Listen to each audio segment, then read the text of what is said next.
L'instrumentalisation du Nord est un repli identitaire dangereux. Nous filles et fils du Nord, nous nous sentons mal à l'aise. L'interview du chef de l'État ivoirien Alassane Ouattara, dans l'hebdomadaire français Paris Match, continue de susciter des réactions dans les milieux sociopolitiques en Côte d'Ivoire. Ici, l'ex-député FPI de Port-Bouët, originaire du nord du pays, exprime son indignation dans une lettre ouverte dont nous avons reçu copie. Monsieur le Président de la République.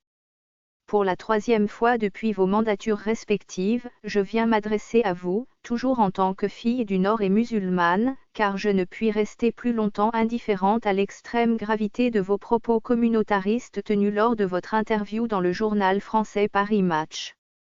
En effet, au cours de vos échanges, vous avez tenu les propos suivants, et je cite, « La Côte d'Ivoire est menacée par l'alliance identitaire formée par Gbagbo et Bédié. Si je quitte le pouvoir, ils vont attaquer les musulmans et les nordistes. C'est mon devoir de protéger cette communauté qui a toujours été la cible de ces deux individus. » Fin de citation. Monsieur le Président. Ces propos, qui interviennent quasiment au terme de votre mandat, succèdent à ceux tenus alors que vous étiez encore dans l'opposition, à savoir, on ne veut pas que je sois candidat parce que je suis du Nord et musulman, ainsi que ceux tenus à Korogo juste après votre élection en 2011 indiquant que c'est la première fois qu'un musulman arrive à la tête de l'État de Côte d'Ivoire.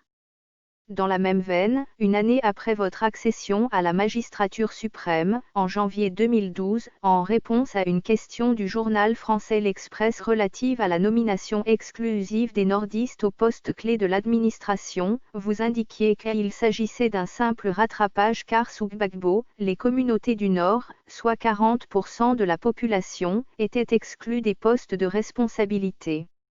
Monsieur le Président. Vos propos mettent à mal la paix et la cohésion sociale en Côte d'Ivoire.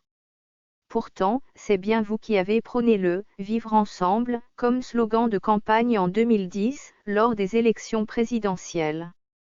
C'est pourquoi, Monsieur le Président, je me fais fort de rappeler que la Constitution ivoirienne de novembre 2016 dispose en son article 54 que le Président de la République est le chef de l'État. Il incarne l'unité nationale. Il veille au respect de la Constitution. Il assure la continuité de l'État. Il est le garant de l'indépendance nationale, de l'intégrité du territoire et du respect des engagements internationaux.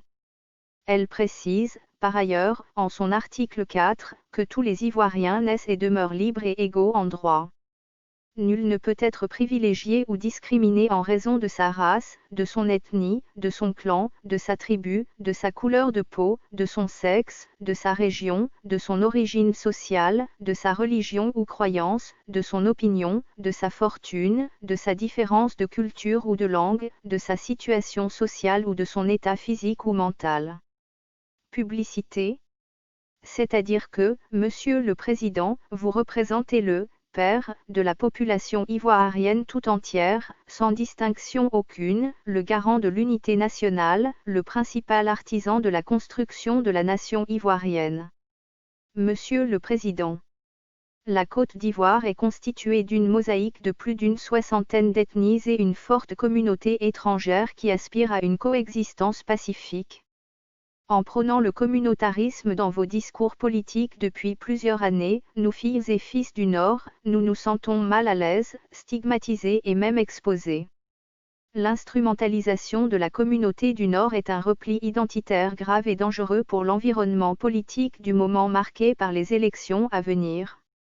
Faut-il citer votre référent politique, Feu Félix Houphouët-Boigny qui disait, et je cite, « Le dialogue est l'arme des hommes forts et non des faibles, c'est l'arme de ceux qui font passer les problèmes généraux avant les problèmes particuliers, avant les questions d'amour-propre. » C'est aussi le lieu pour nous de rappeler la préoccupation du président Laurent Gbagbo qui souhaite des élections apaisées en invitant ses concitoyens à éviter tout comportement et parole appelant à la haine, source potentielle d'une nouvelle crise liée aux élections. Oui, Monsieur le Président, la laïcité de l'État est une réalité, une nécessité tout comme l'unité et l'indivisibilité du pays. Les hommes politiques passent, mais la Côte d'Ivoire et ses habitants demeurent.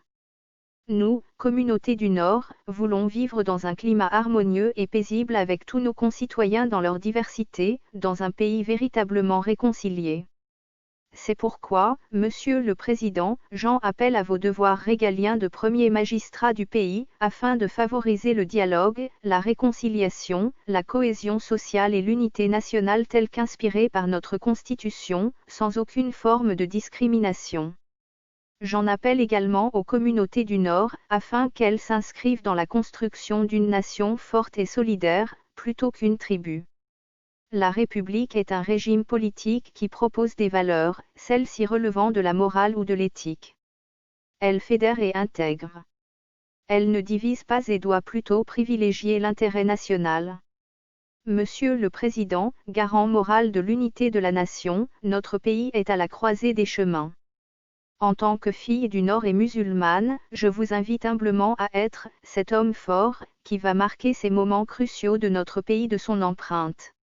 Le peuple de Côte d'Ivoire dans son ensemble attend beaucoup de vous.